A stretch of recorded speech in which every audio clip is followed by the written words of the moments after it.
Will your dog be in heaven?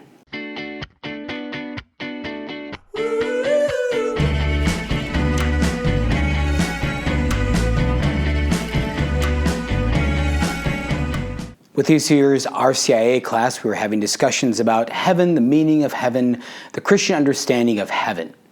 We have lots of understandings of heaven just from our culture at large. Heaven is a really great place. It's a lot of fun. All your dreams will come true. But is that what heaven is? And we talked a bit about heaven in terms of the encountering God face to face. One of the students asked about their dog. Will my dog be in heaven? And I said, yes.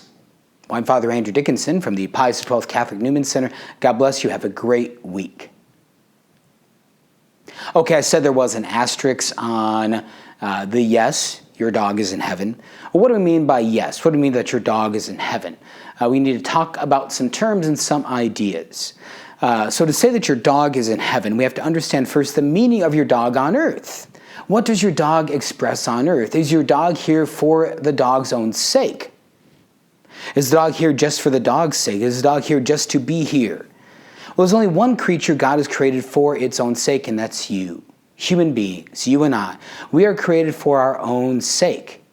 Everything else on this earth of this material creation, from stars to oxygen atoms to dogs to cats, all of these things are created in order to help us in our lives, to help us know the goodness and love of God, to share that goodness and spread it with others. Even mosquitoes, although one wonders what their original purpose was, at least before the fall, before the sin of Adam and Eve that corrupted this world. But I digress. So yes, dogs are here, but dogs aren't here for their own purpose. Dogs are here to express to you some of the goodness of God. Dogs express to us some of the faithfulness of God. Dogs express to us some of the beauty of God, the strength of God. Dogs express to us some of the playfulness of God.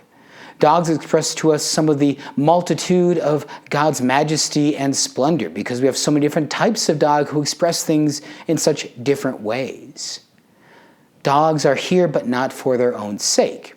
So all these things that we experience in dogs, that we love about dogs, their faithfulness, their friendliness, their dependability, things like that. These things we will have in heaven, but we will have them in their fulfillment. We just have them in a shadow in a dog. Yeah, we just have them in a shadow. Even the most faithful dog you had.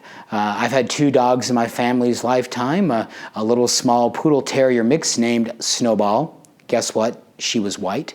And then a Springer Spaniel named Scout that my dad adopted. My mom was of the opinion that we had our dogs at the wrong time. We had the little small dog when my brother and I were young, and we had we were kids at home and could play with it. And then when my brother and I were in college, my dad got this big Springer Spaniel that had lots of energy. So dogs have been a wonderful part of my life. But again, dogs aren't here for their own purpose. Dogs are here to express to us some of the goodness of God. So in heaven, we will have all of that fulfilled by God in a way that we won't need dogs. So in that sense, we'll have dogs in heaven. We'll have all the things that the dogs express will be fulfilled by God in heaven. But could God choose to, in the new heavens and the new earth that the book of Revelation tells us will come, in the resurrection of the body, will God choose to have dogs again to express that goodness again? Well, yes, I think so. Because again, dogs are to express also the playfulness of God, the joy of God. And so I think we'll have dogs. Now, you may not have Fido. I may not have Snowball and Scout, my childhood dogs. But we'll have dogs, I think, in some way. We'll certainly have the faithfulness, the goodness, the gentleness directly through God, and we talked about before as the beatific vision. But we'll also, I think, have a good chance of seeing dogs in the resurrection of the body in the new heavens and the new earth to express that goodness of God that they express here and now, but express it in a more fuller way. As for cats, no promises. I'm Father Andrew Dickinson from Pius XII Newman Center. God bless you. Have a great week. And that was a joke about cats. Who knows? But, I mean, I suppose they express something of God.